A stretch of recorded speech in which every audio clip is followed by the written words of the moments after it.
السلام علیکم ورحمۃ اللہ وبرکاتہ۔ محترم دوستو، امید ہے آپ اللہ تعالیٰ کے فضل و کرم سے خیریت ہوں گے۔ اللہ تعالیٰ آپ کے لیے دنیاوی اور اخروی خوشیوں کی دولت عطا فرمائے۔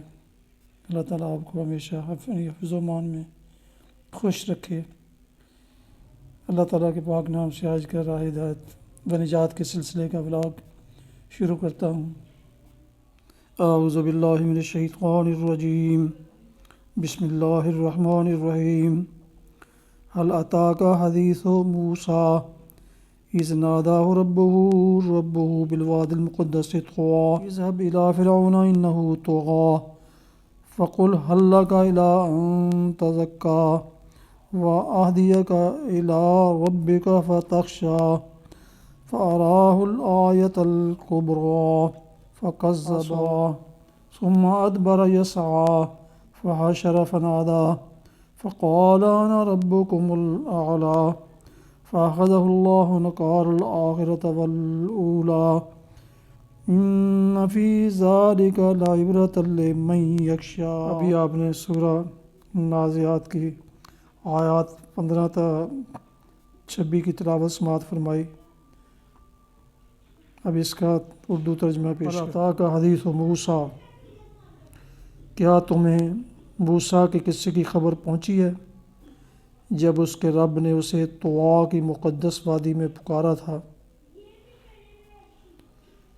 کہ فرعون کے پاس جا، وہ سرکش ہو گیا ہے، اور اس سے کہے کیا تو اس کے لیے تیار ہے کہ پاکیزگی اختیار کرے اور میں تیرے رب کی طرف تیری رہنمائی کروں تو اس کا خوف تیرے اندر پیدا ہو۔ پھر موسیٰ نے فرعون کے پاس جا کر اس کو بڑی نشانی دکھائی، مگر اس نے جھٹلا دیا، نہ مانا۔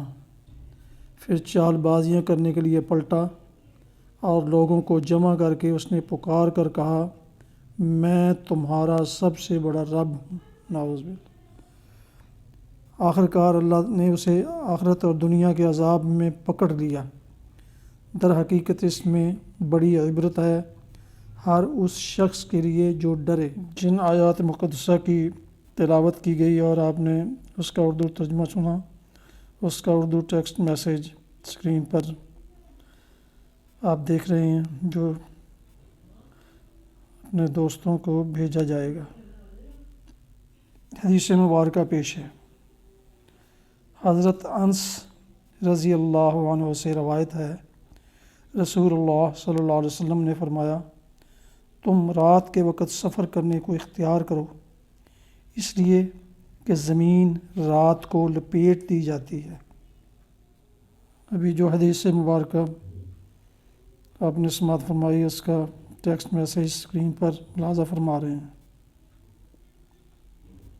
جو دوستوں کو بھیجا جائے گا بذریعہ واٹس ایپ اور SMS۔ حاضرین و سامعین محترم، یہ تھا آج کا راہ ہدایت و نجات کے سلسلے کا ولاگ۔ آپ سے گزارش ہے کہ یوٹیوب چینل کو سبسکرائب کریں اور بیل آئیکن کو ضرور پریس کریں تاکہ آئندہ آنے والے نوٹیفیکیشن آپ کو باقاعدہ ملتے رہیں۔ میرے لیے سب دوستوں کے لیے دعا کریں، اللہ تعالیٰ سب کو دین کی سلامتی کے ساتھ صحت کی دولت سے نوازے، آمین۔ اللہ تعالیٰ سب کو اپنے حفظ و امان میں خوش رکھے اور خوشیوں کی دولت عطا فرمائے، آمین۔ السلام علیکم ورحمۃ اللہ۔